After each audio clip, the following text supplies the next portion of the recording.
Okay, so this is going to be part one of the Athearn Blue Box SD45 rebuild.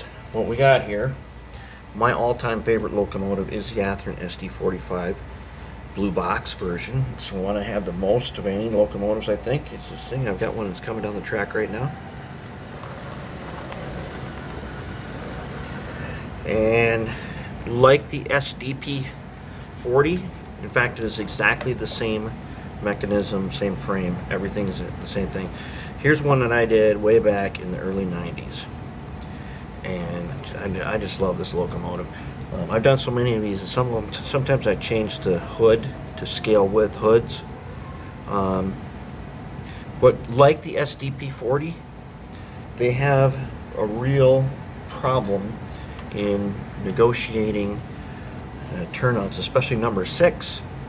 And some of the skills that guys used to use to fix these things have kind of been lost over the decades.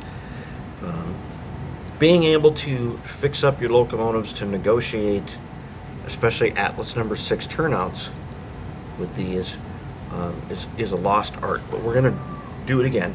And it's basically the same build as the SDP40. But this one here, as you see, it's got broken motor mounts. And I started on a shell here.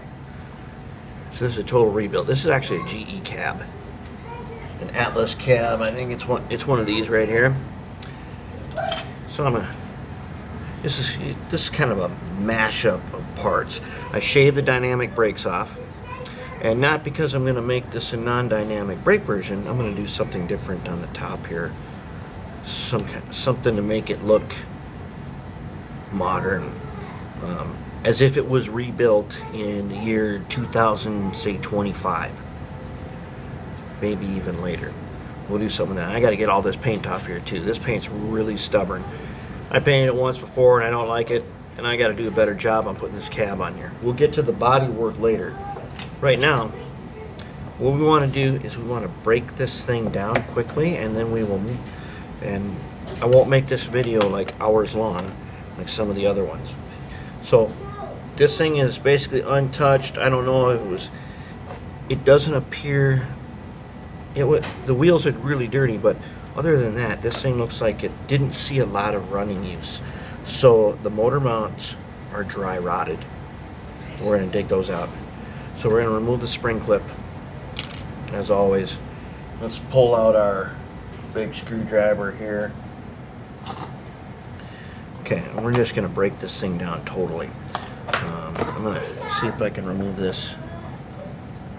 Or I'll just bend it up for now. This is the front headlight. And we don't really need that on there. I don't know. Let's just rip it off. We don't need it. We're not going to use it. We'll do something else with the lighting. Since the motor mount's already broken, I'm just going to rip this thing out of here, just like that. I am saving this motor and using it. I have absolutely no problem with these old motors. If you're going to do DCC with them, just get the right decoder. There's literally, this is an extremely durable motor, and it's got some power. Yeah, it draws a lot of amps, but deal with it. All right, we don't want to lose these wheel drive shafts. Okay. All right, now here's the thing.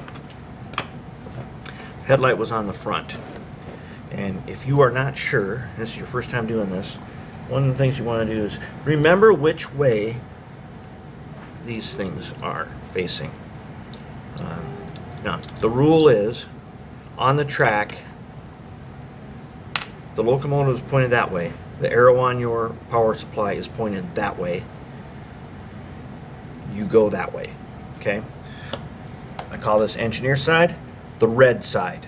Red wire, black wire. I use red and black wire, and the red goes on the right. When the red is on the right and the arrow is pointed to the right, the locomotive travels to the right. That's the rule. All right, let's take it apart. Hi. That's my helper. All right, so carefully we're going to remove the worm gears. As you saw, it came off the side and took the worm housing cover off.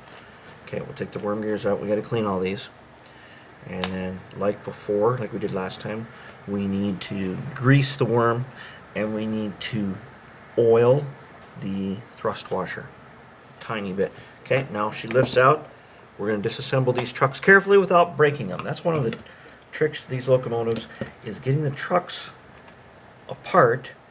And most people who don't do this very often, they tend to break key components on the trucks.